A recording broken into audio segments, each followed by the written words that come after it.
तुमने रात को देखा ना, तरासू की पुत्री पर्णी तुम्बरू पे कैसा मोहित हुआ। तो को क्या स्वामी, हम तरासू के पाहुने हैं ना, उसके मन में हमारी सद्भावना है, हमारा मन में भी उसका उपकार होना ना। तो तुम ही बताओ ना, हम कैसा उसका उपकार का उत्तर दे सकेगा। हाँ, मेरा विचार ऐसा, पर्णी का विवाह तुम्बरू से। अर्जुन जी, नहीं, विवाह नहीं। अर्जुन जी, आप मल्लिका जी को बोलो, ऐसी बातें ना करें। मैं बाल ब्रह्मचारी।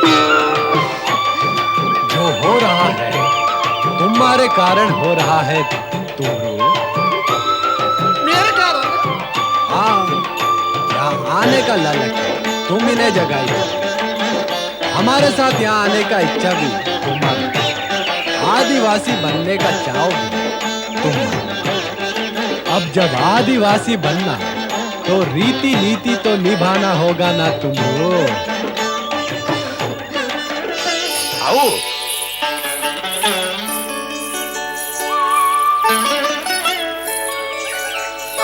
अर्जुन भैया, खाने खाओ जी। अर्जुन भैया, हमको कुछ कहने को होता जी। तो कहो। तनिक तनिक संकोच होता जी। ओहो, संकोच छोड़ो और कहो। आप भी देखता और मैं भी देखता, आप भी समझता और मैं भी समझता। क्या? यही क्या हमारा पुत्री पल्ली आपका सेवक तुम्बरू पर मोहित हो गया जी।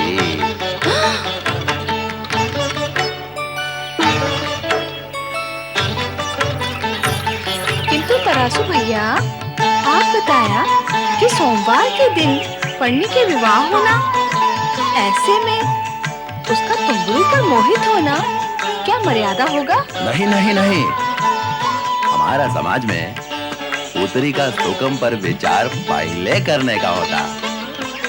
पुत्री चाहे पहले से निश्चित वर का परित्याग कर नया वर चुनने को सकता। हाँ।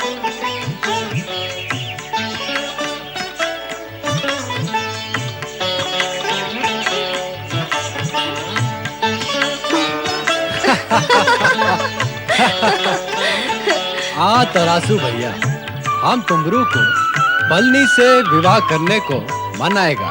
मेरी पुत्री का सुख के लिए ऐसा करना मेरे ऊपर उपकार करना जी है। अर्जुन भैया, विवाह का चर्चा तो होता रहेगा, आप फल खाइए ना जी।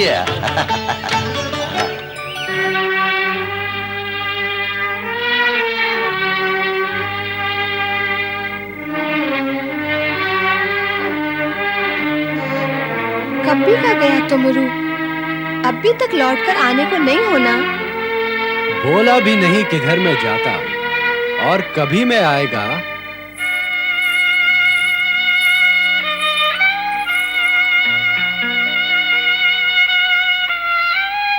अर्जुन भैया, तुम्बरू अभी तक आए नहीं। हमको भी यही चिंता, किधर में गया वो। बोला तो होएगा कि कहाँ को जाता, बोलकर जाता तो बुलाकर नहीं लाता हम उसको। पहली भी क्या कभी ऐसा किया है? घूमने फिरने का स्वभाव है उसका। उसके पाँव में चक्कर भी होता। उसको तीनों लोका में घूमने को होना। तीनों लोका में उसको एक ग्राम एक लोक जैसा लगता। अयो, ये तो कष्ट वाला सूचना होता। वो इधर का वन प्रदेश के विषय में नहीं जानता। कोई वन पशु उस पर आया तो प्राण संकट में होना। हाँ तुम्बरू, पशुओं से बचकर निकलने का जानता भी नहीं। पशुओं से बचकर निकलने को नहीं जानता, ये तो और भी चिंता का बात। अभी क्या होना? चिंता तो हमको भी होता। आपका चिंता से मेरा चिंता बढ़ा। आपका तो वो केवल सेवक, परंतु मेरा तो होने वाला जमाता है ना, उसको ऐसा नहीं जाने को होना था, कुछ सोचने को होना था। यदि उसको कुछ हो गया तो हमारा क्या होगा, क्या होगा हमारा? उसको खोजने का तो किधर में खोजेगा?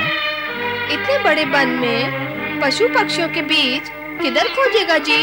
फिर भी मैं देखने को जाता। हाँ,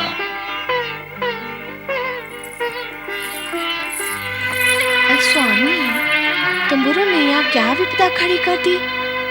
तुम्बरू को एक स्थान में अधिक समय तक टिकने को नहीं होना। उसको समाचार इधर उधर देने को, समाचार लेने को भी होना। वही करने गया होगा। बस अर्जुन भाई। अरे रे, ये क्या? माता यही प्रश्न तो मेरा भी है कि आप दोनों ने मिलकर मुझे ये कौन से झंझट में डाल दिया। माता, अर्जुन भाई, अब अधिक समय मैं सॉन्ग में नहीं रह सकता।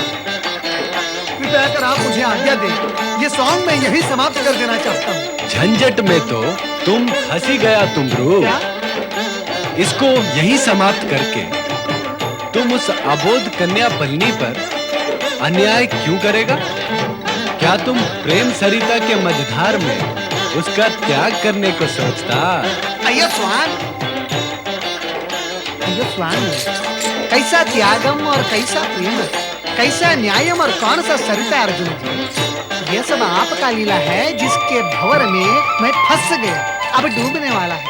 अर्जुन जी, ये लीला समेटो, ये लीला समेटो अर्जुन जी। मेरे को भंवर से ऐसा बाहर निकालो अर्जुन जी। फिर तुम कैसा क्या करेगा तुम्बरू? अर्जुन जी, आपकी आज्ञा लेकर यहाँ से पलायन करना। अब अधिक समय मेरा यहाँ रहना उचित नहीं अर्जुन जी। मेरे और पलानी के हित में नहीं। मेरी उपस्थिति यहाँ को संकट को जन्म देगी। अब मैं जाता। सुनती तुम्बरू हमको यहाँ तक लाकर पलायन करने को बोलता। क्या इसको जाने को देना? तुम्बरू के होने से विनोद से वातावरण मन भावन होता। इसीलिए तुम्बरू चिंता छोड़कर यहीं ठहर जाना। नहीं माता, मैं ठहरता, पर वो पलानी को मैं डरता। अब मेरा यहाँ रहना संभव नहीं। मैं जाता माता, मुझे आज्ञा दो। मुरुगन स्वामी की जय। क्या तुम्बरू यहाँ आया होता? मैं उसका आवाज सुना। हाँ, आया होता, अब चला गया। और लौटकर कभी नहीं आने को होना। क्यों? क्यों नहीं आने को होना? पलनी, एक भूल हो गया। आई? कौन से हुई गया भूल? आधा हमसे होता, आधा तुम्हारे पिता तरासू से होता। आई, पर मुझसे तो कोई भूल नहीं होया ना। फिर भी मेरे को परिणाम भोगने को होना, वो भूल का जो मैं किया भी नहीं। ऐसा नहीं होने को होना पलनी। विधि के विधान में कहीं भी दोष नहीं होता रे। पर मेरा भी क्या दोष होना? कौन बताएगा मेरा दोष? इतना ही कि तुम तरासू की पुत्री होती, जो कि शीघ्रता में बिना विचार किए परंपराओं को तोड़ता और निर्णय लेता। और हमारा दोष ये है कि तुम्हारे पिता की शीघ्रता के सामने हम प्रकट नहीं किया कि तुम्बरू विवाहित होता और बच्चों का पिता होता। ए पलनी, तुम्बरू बाल बच्चों वाला होना।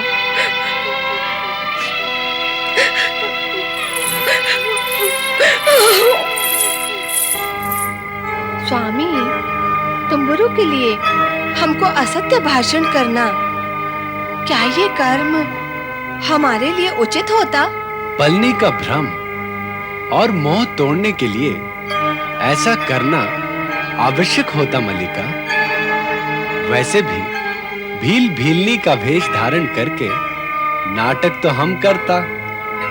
ये नाटक तुम्बरू और पलनी के लिए करना ना। अरे स्वामी, नाटक तो हम तुम्बरू और पलनी के हित में किया। और हित में बोला गया असत्य असत्य नहीं होता, वो किसी भी सत्य से बड़ा सत्य सिद्ध होता है। हित, चिंतन और लोक कल्याणकारी भावना ऐसे असत्य की कालिमा को मिटा देता। इसके विपरीत कटु सत्य, जो किसी के मन को पीड़ा पहुंचाए, किसी भी असत्य से अधिक दोषपूर्ण होता जी। ओम नमः शिवाय। ओम नमः शिवाय। ओम नमः शिवाय।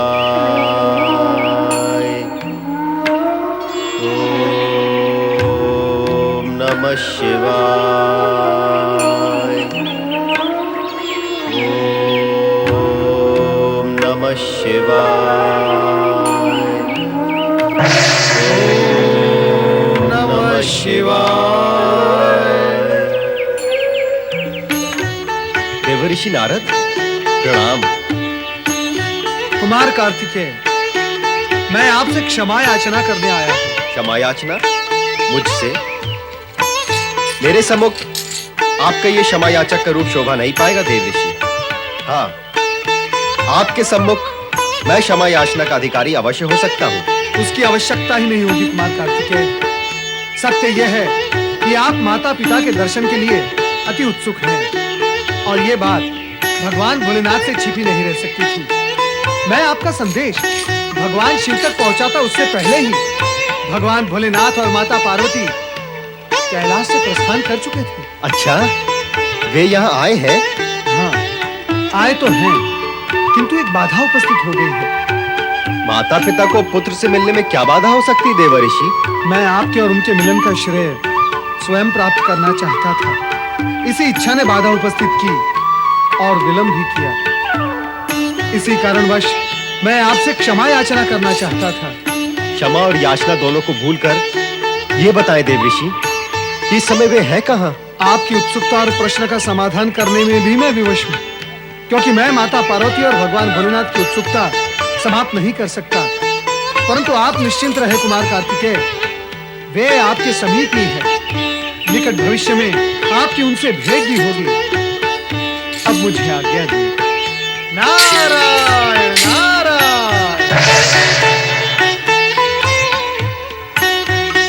प्रभु, ये कैसी लीला है? समीप होकर भी सम्मुख नहीं है।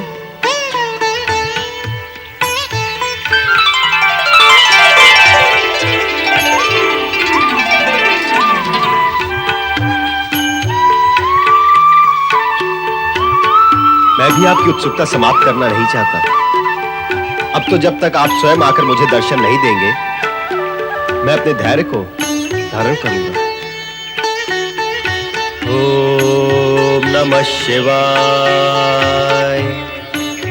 ओम नमः शिवाय।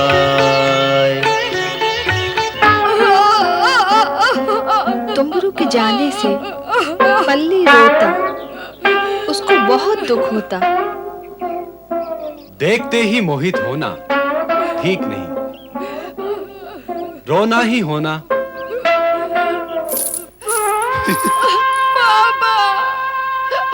चुप बेटा, चुप पुत्री चुप। रोना नहीं, रोने का नहीं। मैं सब सुना और देखा पुत्री, सब सुना। ये सत्य है कि पिता की भूल का भुगतान संतान को करना होता। मैं शीघ्रता में निर्णय लिया, अर्जुन के प्रति अन्याय किया, उसका दंड मेरे को मिला। तू अर्जुन को बुलाया ना, उसका दंड तेरे को मिला। तुम्बरू के अचानक अदृश्य होने से मेरा मन शंकित हो गया होता, इसलिए मैंने फिर से अर्सन के पास जाकर उसे मना लिया हूं।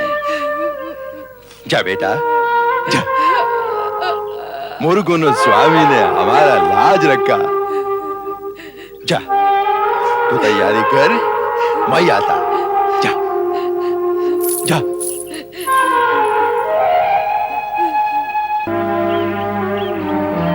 अर्जुना भैया, विधाता जो करता अच्छा करता। पल्ली के भाग में अर्जन ही होना। आप मेरा पौने हो, इसलिए मेरा पूज्य हो। हमारा एक आपसे प्रार्थना है जी। कैसा प्रार्थना? आपको हमारा भील समाज का रीति नीति का तो मालूम होना ना। हमारे ग्राम का भील समाज के रीति नीति से हम परिचित। तुम्हारे यहाँ क्या उससे कुछ हटकर होना? नहीं नहीं, कोई विशेष अंतर नहीं। हमारा इधर विवाह वाला घर में आए पौनों को भी वर वधु के साथ पुनः विवाह करने का होता।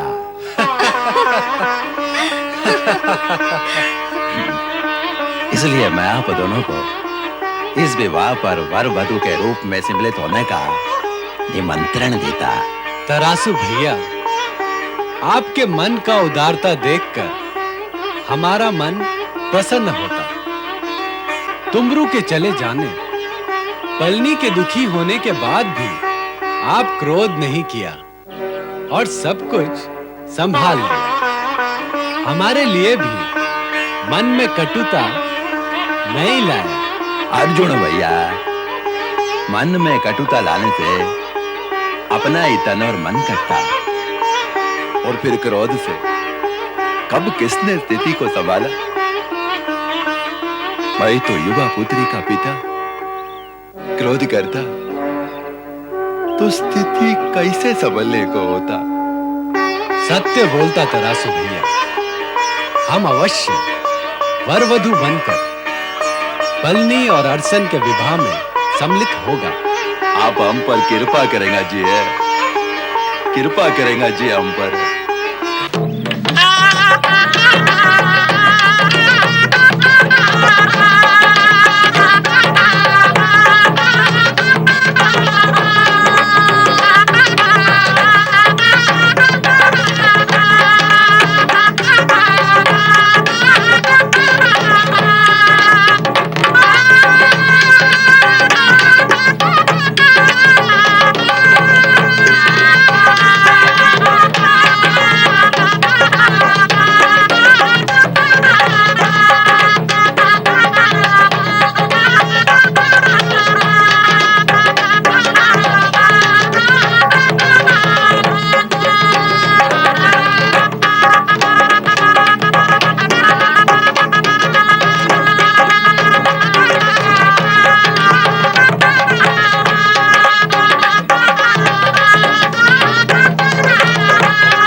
पूरा भील समाज मुरुगन स्वामी के दर्शन और आशीर्वाद लेने को जा रहा है। तो क्या हम हमारे पुत्र से आशीर्वाद लेने को जा रहे हैं? धीरे बोलना देवी, यहाँ वो हमारा पुत्र नहीं, इस समाज का मुरुगन सुब्रमण्यम स्वामी है। चलो आगे बढ़ो। मुरुगन स्वामी की जय।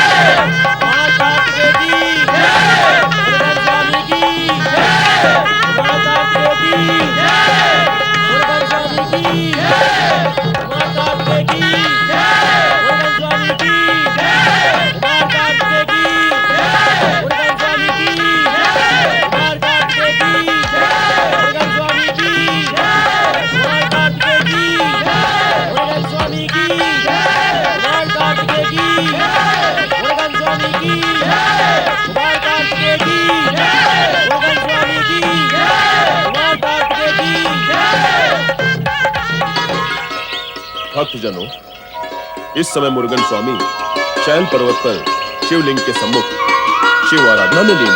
मुनिवर, हम मुरुगन स्वामी का दर्शन और आशीर्वाद प्राप्त करने को आए। हम सब साथ चलकर शैल पर्वत पर उनके तथा शिव पार्वती के दर्शन करेंगे। चलो।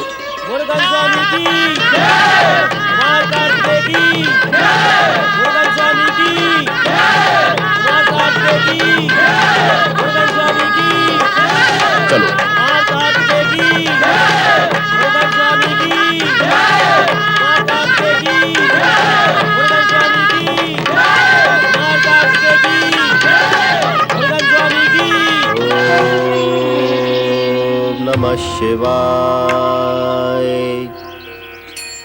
ओम नमः शिवाय।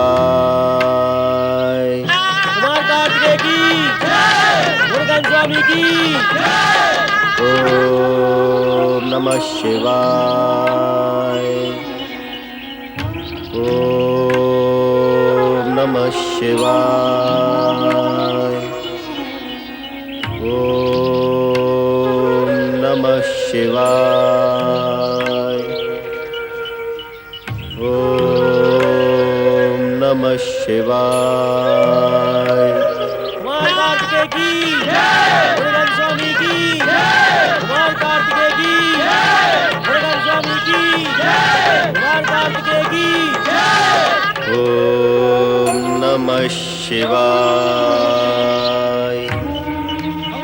स्वामी, लगता कार्तिकेय को हमारे आने का आभास हो गया जी। इस लीला को अपनी चरम सीमा तक पहुंचने को होना। थोड़े समय में सब ज्ञात हो जाएगा देवी। ओम नमः शिवाय। ओम नमः शिवाय। ओम नमः शिवाय। ओम नमः शिवाय। ओम नमः शिवाय। भगवान मुरुगन स्वामी की जय, भगवान कार्तिकेय की जय, भगवान मुरुगन स्वामी की जय, भगवान कार्तिकेय की जय, भगवान मुरुगन स्वामी की जय, भगवान कार्तिकेय की जय, भगवान मुरुगन स्वामी की जय, भगवान कार्तिकेय की जय, भगवान मुरुगन स्वामी की जय, भगवान कार्तिकेय की जय, भगवान मुरुगन स्वामी की जय, भगवान कार्तिकेय की जय, भगवान मुरुगन स्वामी की जय, भगवान कार्तिकेय की जय, भगवान मुरुगन स्वामी की जय, भगवान कार्तिकेय की जय, भगवान मुरुगन स्वामी की जय, भगवान कार्तिकेय की जय, भगवान मुरुगन स्वामी की जय, भगवान कार्तिकेय की जय, भगवान मुरुगन स्वामी की जय, भगवान कार्तिकेय। पिता श्रेष्ठ, माता श्री, ये किसको प्रणाम किया उन्होंने? ये तो भीड़ और भीड़ी है।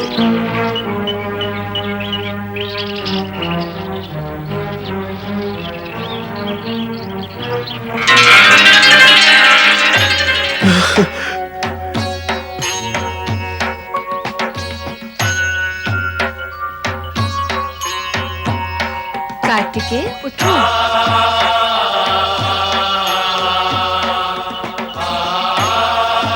पिता श्रेष्ठ, माता श्री, मैं आप दोनों के दर्शन के लिए कितना विकल था और आपको मुझे दर्शन देने के लिए लीला करनी पड़ी। भगवान शिव शंकर की जय, माता पार्वती की जय, भगवान कार्तिकेय की। इन भोले आदिवासियों के साथ रहकर ही तुम्हारी धर्म भावना और लोकहित भावना मुखर हुई। इसी से तुम्हारी महानता का परिचय मिलता है। कार्तिकेय, अब तुम हमारे साथ कैलाश चलो।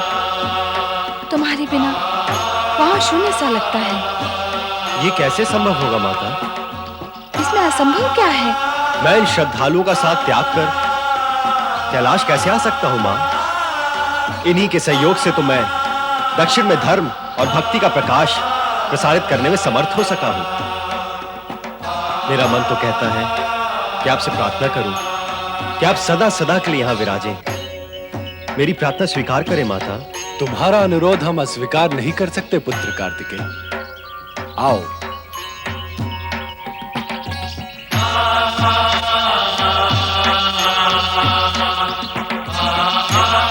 हमारी ज्योति सदा इस ज्योतिर्लिंग में विराजित रहेगी तथा हमारे भील स्वरूप की ज्योति जगाए रखने के लिए ये श्री शैल पर्वत स्थित ज्योतिर्लिंग मल्लिकार्जुन ज्योतिर्लिंग के नाम से प्रसिद्ध होगा। और पुत्र, हर पूर्णिमा को मैं यहाँ आया करूंगी और हर अमावस्या को मैं भी यहाँ उपस्थित रहा करूंगा ताकि हम दोनों यहाँ के भील समाज के प्रति अपनी अटूट एकता व्यक्त कर सकें।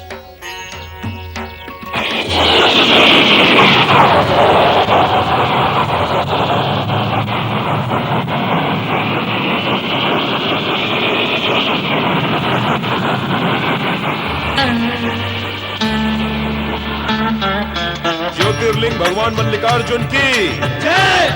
भगवान महादेव शंकर और माता पार्वती की जय। शिव के भक्त जनों ने पुकारा जब संकट पड़ने पर, शिव के भक्त जनों ने पुकारा जब संकट पड़ने पर, तब तब ज्योतिर्लिंग में पधारे अजर अमर शिव शंकर।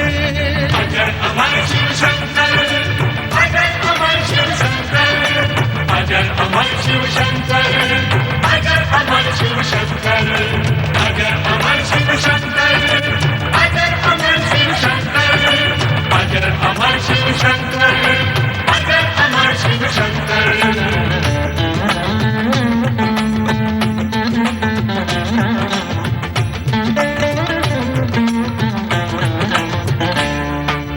मल्लिका अर्जुन ज्योतिर्लिंग में गौरी शंकर का है निवास, इनका ध्यान लगाने से ही भ्रम बन जाता है विश्वास। मल्लिका अर्थ है पार्वती जी, शिव का वाचक शब्द है अर्जुन, दोनों के एक हो जाने से बना ये शिवलिंग मल्लिकार्जुन। मल्लिका अर्जुन ज्योतिर्लिंग की महिमा सबसे है न्यारी, इनका ध्यान लगाने से ही पुलकित होते नर नारी। पूजन इनका करने से हर पाप से मुक्ति मिल जाए, तन के कष्ट सभी मिट जाते, मन को शक्ति मिल जाए। मल्लिकार्जुन की जय हो, मल्लिकार्जुन की जय हो, मल्लिकार्जुन की जय हो, मल्लिकार्जुन की जय हो, मल्लिकार्जुन की जय हो, मल्लिकार्जुन की जय हो, मल्लिकार्जुन की जय हो, मल्लिकार्जुन की जय हो। भगवान शिव और माता पार्वती भक्तों की प्रार्थना पर शैल पर्वत पर स्थित ज्योतिर्लिंग में सदा सदा के लिए समा गए। भगवान भोलेनाथ की लीला सदा ही अद्भुत और अगम्य होती है। अपनी प्रत्येक लीला का आरंभ वे ऐसे घटना चक्र से करते हैं जिसका अंतिम परिणाम आश्चर्यजनक, मंगलमय और कल्याणकारी होता है। ऐसे ही एक घटना चक्र का प्रारंभ करने हेतु वे कैलाश से अनायास ही अदृश्य हो गए।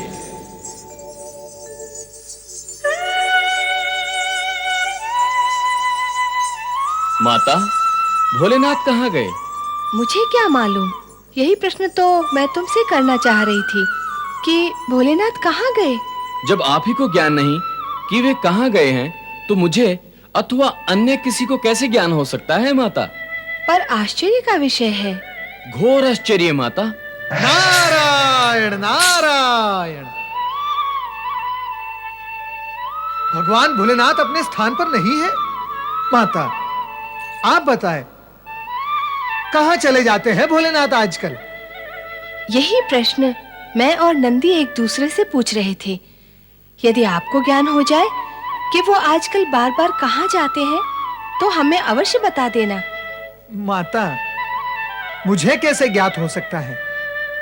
तीनों लोकों में भ्रमण करते रहते हो ना, सारे जगत के समाचारों, सूचनाओं और संदेशों का प्रसारण करने के लिए तुम्हें भिन्न-भिन्न स्थानों से इसे प्राप्त करना पड़ता है।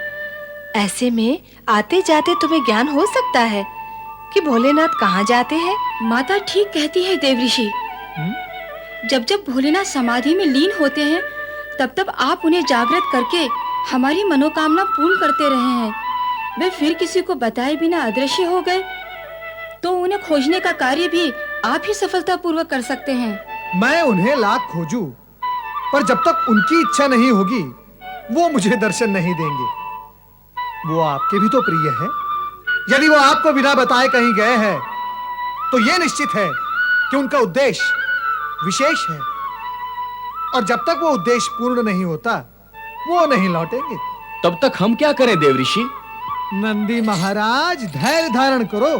यदि वो संभव ना हो तो ओम नमः शिवाय का जाप करो।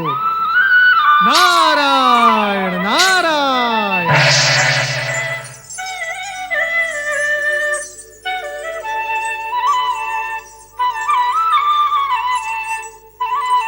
ओम नमः शिवाय। ओम नमः शिवाय। यहाँ पर भी शिवलीला का प्रभाव व्याप्त है। नारायण नारायण। पृथ्वी, स्वर्गलोक, ब्रह्मलोक, हर स्थान पर ओम नमः शिवाय गूंज रहा है।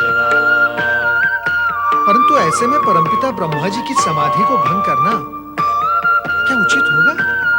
चलो नारद। बस तुम जैसा धैर्यवान भी यदि धैर्य खो बैठा है तो जो मूल रूप से अधीर है उनकी ऐसी स्थिति में क्या गति होती होगी? परमपिता आप तुम हमसे मिलने ब्रह्मलोक तक आए हो तो हमारी समाधि भंग होने तक तुम्हें धैर्यपूर्वक प्रतीक्षा भी करनी चाहिए। क्षमा करें परमपिता, मैंने आपका ध्यान भंग करना उचित नहीं समझा, क्योंकि मुझे इस बात का ज्ञान नहीं था कि आप समाधि में कब तक लीन रहेंगे। तो तुम लौटकर जा रहे थे नारद? क्या करता माता, आप दोनों ध्यान में लीन थे। पर नारद का ब्रह्मलोक में आकर बिना समाचार दिए और बिना चर्चा किए इस प्रकार लौट जाना क्या चर्चा का विषय नहीं बन जाएगा? क्या सुनने वाले आश्चर्य नहीं करेंगे? इसमें आश्चर्य कैसा माता?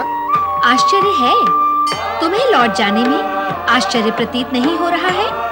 किसी को समझो नारद, आज तक घटित सत्य को भी जानो। माता, मैं कुछ समझ नहीं रहा हूँ। सरल सा सत्य नहीं समझ रहे हो?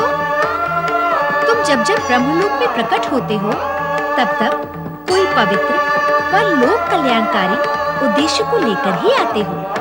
उद्देश्य को पूर्ण किए बिना तो कभी तुम लौटे ही नहीं हो। तो फिर आज कुछ कहे सुने बिना ही लौटे जा रहे थे। ये अचानक ऐसा परिवर्तन तुम में कैसे हुआ नारद?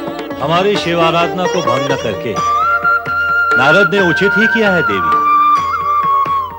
कहो नारद, किस उद्देश्य से आए थे? आपको तो ज्ञात है परमपिता कि भगवान भोलेनाथ कैलाश का त्याग कर सहसा कहीं जाते नहीं, परंतु इस समय ऐसे अदृश्य हुए कि कहीं भी नहीं मिले। हे परमपिता, अब आप ही बताएं कि शिवशंकर कहाँ गए होंगे। नारद, शिव तो सृष्टि के कण कण में व्याप्त हैं। सच्चा भक्त उन्हें अपने हृदय के मंदिर में पा लेता है। हम ध्यान करते हुए इस समय उन्हीं के दर्शन कर रहे थे। आश्चर्य यह भी है कि तुम्हें उनके दर्शन क्यों नहीं हो रहे हैं? परमपिता, शिव लीला के साथ साथ क्या आपकी लीला भी जुड़ी हुई है? कृपया आप विनोद न करें। भगवान भोलेनाथ के कैलाश से अचानक अदृश्य होने पर संपूर्ण शिव परिवार चिंतित है। नाथ, नारद की बातें सुनकर अब मैं भी शिव के विषय में जानने के लिए उत्सुक हो गई हूँ। कृपया बताएं कि वे कहाँ हैं? यह शिव के अवधूतेश्वर अवतार धारण करने की पूर्ण भूमिका है। शिव अदृश्य रहकर भी कैलाश में ही अवधूतेश्वर के रूप में शीघ्र ही प्रकट होंगे। तत्पश्चात उनके द्वारा कई आश्चर्यजनक घटनाओं का सूत्रपात होगा। ओम नमः शिवाय। ओम नमः शिवाय।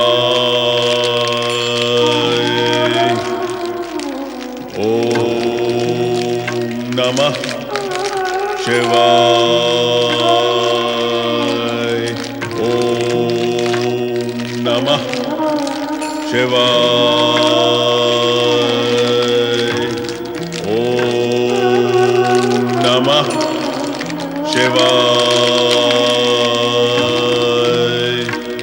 ओम नमः शिवाय। ओम नमः शिवाय।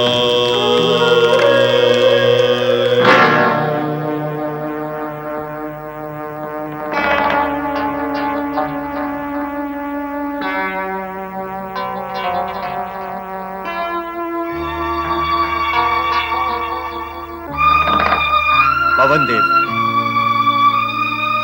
देवगुरु बृहस्पति आज हमारी सभा में उपस्थित नहीं है। क्यों? देवराज, मैं भी उनकी अनुपस्थिति से आश्चर्यचकित हूँ।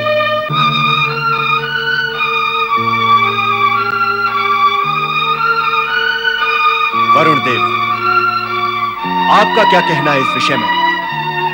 देवगुरु बृहस्पति कहाँ है? मैं स्वयं अनभिज्ञ हूँ देवराज। क्या कहूँ, वे विगत अनेक दिनों से देव सभा में नहीं आए हैं। आना चाहिए उन्हें। देवगुरु है वो।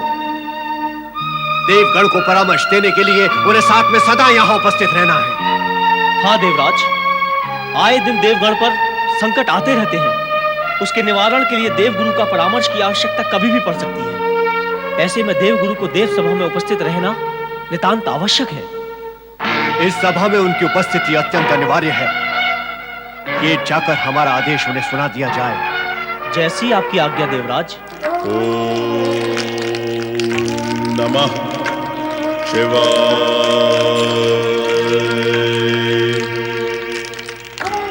ओम नमः शिवाय। ओम नमः शिवाय।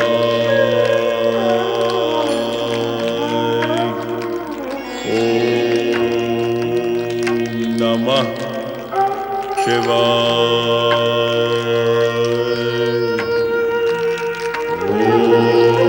ओम नमः शिवाय। ओम नमः शिवाय। ओम नमः शिवाय। गुरुवर, ओम नमः शिवाय। गुरुवर, ओम नमः शिवाय। गुरुवर, ओम नमः शिवाय।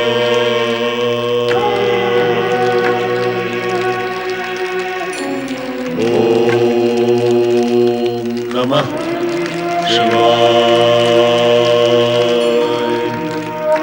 ओम नमः शिवाय। ओम नमः शिवाय। ओम नमः शिवाय। देवगुरु बृहस्पति, देवगुरु, आप इस प्रकार हमारा अपमान करके अपने पद और अपनी प्रतिष्ठा दोनों का दुरुपयोग कर रहे हैं। मौन रहकर कहना क्या चाहते हैं आप? देवराज, गुरुपद और प्रतिष्ठा के दुरुपयोग का आपका ये आरोप कितना सत्य है, ये निर्णय स्वयं करें। किंतु यह भी सत्य है कि गुरु से संभाषण करते समय जो विनम्रता और विनय अपेक्षित है, वो आपकी वाणी में नहीं, आपके स्वर में देवाधिपति होने का अहंकार ध्वनित है, और यही ध्वनि गुरु अपमान के स्वर निकाल रही है। अहंकार? हा! मेरे स्वर में अहंकार? शिव आराधना में बैठे साधक को, जो कि गुरु भी है, प्रश्नवाचक ललकार से जगाना क्या उचित है? इसे क्या अहंकार जनित व्यवहार नहीं कहेंगे? बुद्धिमान क्या इसे उद्दंडता नहीं कहेंगे? और क्या यह उचित है कि आप हमारे प्रश्नों का उत्तर ही ना दें, हमारे आदेश की अवहेलना करें? आदेश? अब शिष्य गुरु को आदेश देंगे? क्या गुरु को शिष्य के आदेश अनुसार व्यवहार करना होगा? अनीति का पक्ष लेकर पापाचार और अनाचार के प्रचार को क्यों बढ़ावा दे रहे हैं देवराज? गुरु बड़ा होता है और उसी के आदेश का पालन करना पड़ता है। बड़ा कौन होता है, इसका निर्णय आपने स्वयं कर लिया। गुरु शिष्य में किसका स्थान ऊंचा होता है? यदि आप मुझे यह समझाने लगे तो आपको यह भी समझाना होगा कि पिता और पुत्र में बड़ा कौन है।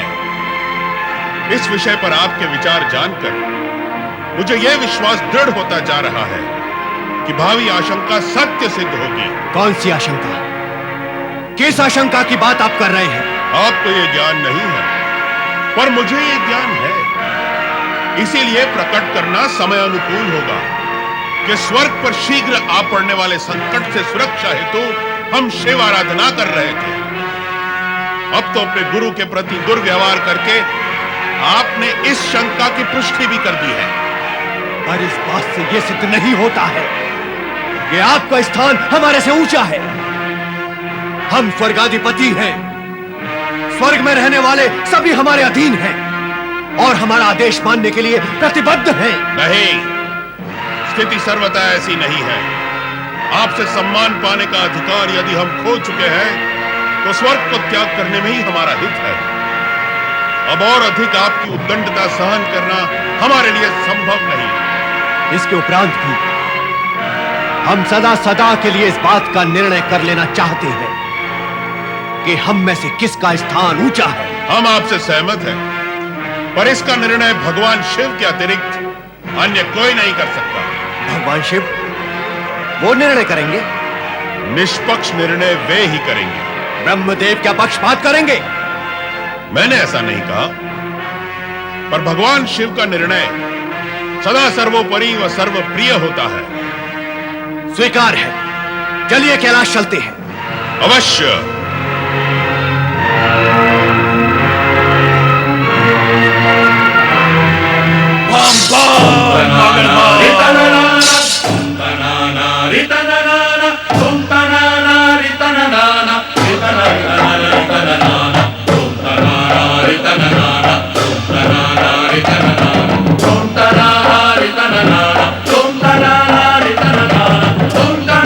भगवान शिव के दर्शन करना चाहते हैं। हट जाओ हमारे मार्ग से। ये तो बताओ कि तुम हो कौन? हमने कैलाश पर इससे पूर्व ऐसे नंग धड़ंग प्राणी को कभी नहीं देखा। जानते नहीं हो कि हम कौन हैं? हम हैं देवराज इंद्र और यह है देवगुरु बृहस्पति। बताओ कि शिव अपने समाधि स्थल पर हैं अथवा नहीं? हम दोनों उनके दर्शन करने के लिए आए हैं।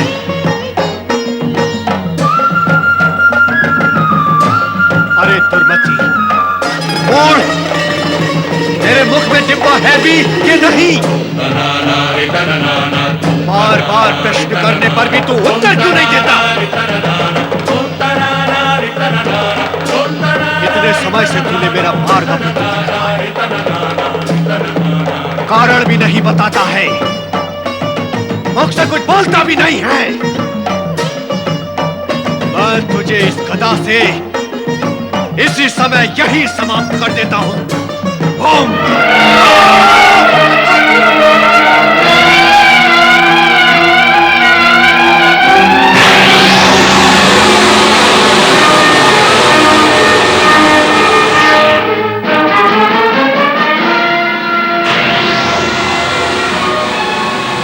सावधान देवराज, आपके अहंकार ने भगवान शिव की क्रोधाग्नि को उत्तेजित कर दिया है। इनसे क्षमा मांगकर इनके क्रोध को शांत करें। भगवान मुझे क्षमा करें, भगवान मुझे क्षमा करें, भगवान मुझे क्षमा करें। दीन रक्षक दीनानाथ महादेव, इंद्र आपके चरणों में नतमस्तक है। इसका अपराध क्षमा करें। और अग्नि समेट ले भगवान, अन्यथा आपके ललाट से निकली हुई अग्नि इंद्र को जलाकर भस्म कर देगी।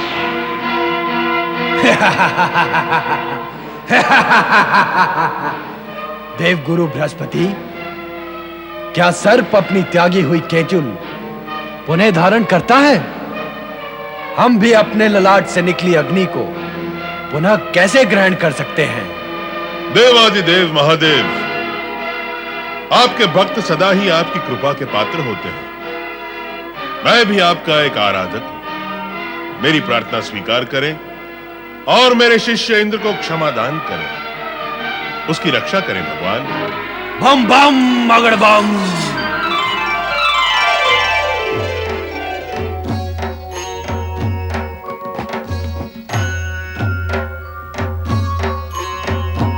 देव गुरु बृहस्पति, मैं तुम पर प्रसन्न हूं, इसीलिए वरदान देता हूं कि इंद्र को जीवन दान देने के कारण तुम्हारा एक और नाम जीव के रूप में प्रसिद्ध होगा। मेरे ललाट से निकली ज्वाला देवराज को अवश्य भस्म कर देगी, इसीलिए मैं उसे दूर छोड़ रहा हूं।